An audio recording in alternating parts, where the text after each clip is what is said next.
I pledge allegiance to the flag of the United States of America and to the republic for which it stands, one nation under God, indivisible, with liberty and justice for all. The vision of Doral Academy Charter Middle High School is to set the standard for outstanding student achievement while providing a safe and nurturing academic environment.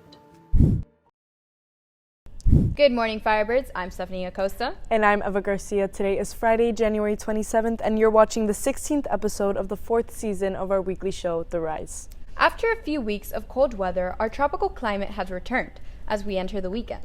Maybe consider planning a nice day by the pool, as we should expect to experience a high of 79 and a low of 71. Coming up on today's show, demonstrating our students' desire to express themselves, a look into Doral Academy's poetry world, and an update on our winter sports. All this and more coming up on our weekly show, The Rise.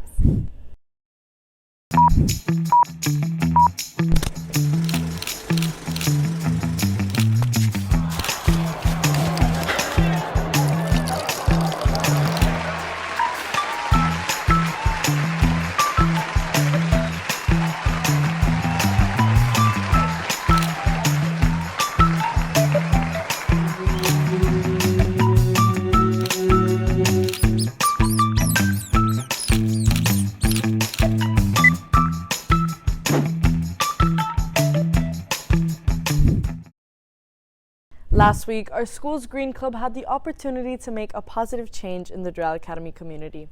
Some of the board members visited the elementary school to celebrate an environmental milestone, the transition from styrofoam to biodegradable lunch trays. The members spoke to the students, encouraging sustainable choices and protecting the earth around them. A decade has gone by since the class of 2012 has said farewell to our Doral Academy campus. However, these alumni are invited back to take a look at our updated campus and possibly reminisce on their days here at Doral. The reunion tour will take place tomorrow at 5 p.m. For more information, check out the post on Doral Academy's Instagram.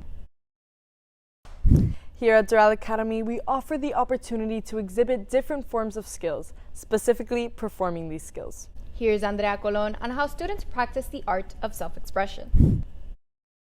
Our school's many performing arts offer an outlet for students to express themselves. Let's take a look at how art has been an outlet to those struggling with mental health. I believe that art serves as a way for a student to express themselves, and it also helps them deal and cope with mental health. For example, when life begins to get a little stressful or a little hard, art serves as an outlet, and it serves as a way to just escape your normal life and escape reality, to just relax and just be in the moment. Students are not just limited to expressing themselves on a canvas, but also in many other ways. Considering that after COVID, a lot of our students, just young generation overall, has very much been, on the phone, cut off from society. So I think it's very important to be exposed to art, all different forms of art, whether it's performing, if it's, television, if it's theater, drawing, any form of expression helps, everyone, including adults, come out of that comfort zone, being something, just feeling something different, being aware of other spaces around them. Being able to express yourself at school just makes coming to school every single day a lot easier for someone. Not only does art serve as an outlet, but it also serves as a motivation to students. Reporting for Firebird TV, I'm Andrea Colon. Doral Academy prides itself in its extensive interest in writing. Here's all about our school's Slam Poetry Club and their creative endeavors. I try to put pen to paper, but I can't. The ink suddenly won't flow. The words won't drop off my tongue. They're frozen. While the ink is drying, the words are disappearing, flying away, possibly migrating to New York City. You don't know where they go because you blank, and I can't think. What is good enough to write about? What should I write about? All these words doesn't make any sense. I sit and I think and I hope that the words will finally come from their trip to New York and decide they'll stay here, and then they will drip from my tongue and let the ink flow so the words begin. Poetry to me, it obviously evolves around language, and for hundreds of years people have been using language and emotions. Even if you don't speak a certain language, you can tell by the way that they express their face, their body, that you know what they're talking about. If someone's angry, if someone's sad, that's just really important to me, because talking about poetry, it's just not focus just on the words that I'm saying, but how I'm using my body and how I'm using my voice to express how I feel.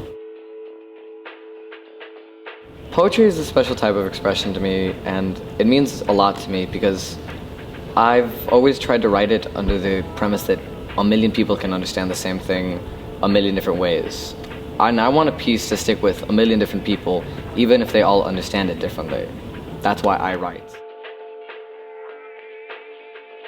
Boys are like tape on a poster. Depending on that tape, it destroys that poster.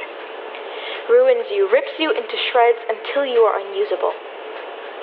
But Scotch tape fixes those patches and patches you back together until that tape gets ripped off, leaving you with new rips and scars, but you don't want it to be ripped off. You don't want new scars and new frayed paper edges, so instead of tape, you go with glue.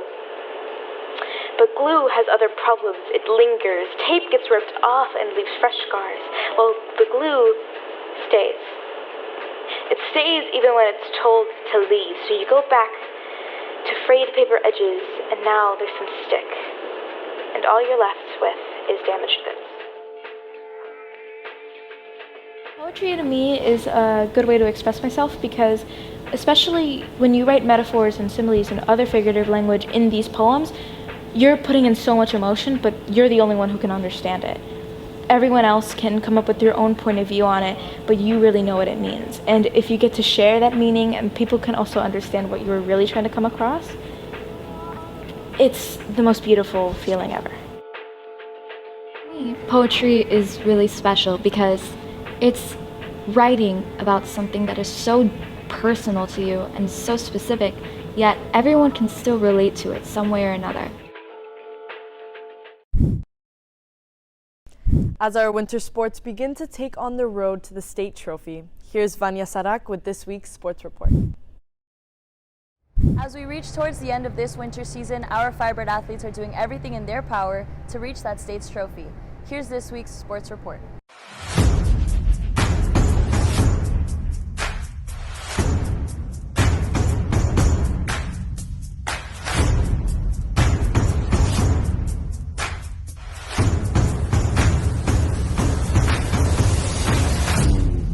Last night, our girls' soccer team played against Hialeah Gardens, winning with an impressive score of 10-0. Their next game will be an away game next Tuesday against Coral Gables. Good luck, ladies. Tomorrow, our boys' basketball team is competing against Cavalry Christian Academy in Fort Lauderdale at 6:30 p.m. Good luck to our fellow Firebirds. Our boys and girls wrestling teams will have a face-off in Tri-County Invitational at Olympic Heights High School both today and tomorrow. Good luck, Firebirds. Lastly, today our boys soccer team has a playoff game against the Miami Stingarees at 7 p.m. Best of luck to those who are playing. With our girls basketball team reaching impressive heights, we got the chance to talk with one of their players as they head to districts. We're really excited to go to districts, especially coming from being number one. And I think winning and having that position as being number one, just our confidence has bumped up, and we're just really excited to go and hopefully win. Given the craziness of the week, it can be easy to get caught up in everything that's going on. Here's your daily announcements to keep you updated with all the latest news. As middle school soccer season is in our midst, make sure to have your signed athletic physical forms turned in by Monday. Don't forget, Firebirds, Doral apparel can be purchased in the A Building office. Our school will be hosting their annual curriculum fair tomorrow from 9 to 11 a.m. in the gym. Make sure to come and check out all the programs our school has to offer. Our school will be hosting a faculty recruitment Saturday, February 25th from 9 to 11 a.m. Our Firebird Rubies will be hosting their showcase and senior night February 27th in the Firebird Theater at 6 p.m. Tickets will be sold at the door. That's all for today's edition of The Rise. We hope you enjoyed this week's episode. Make sure to follow us on all of our social media at Firebird TV. Reporting for FBTV, I'm Eva Garcia. And I'm Stephanie Acosta.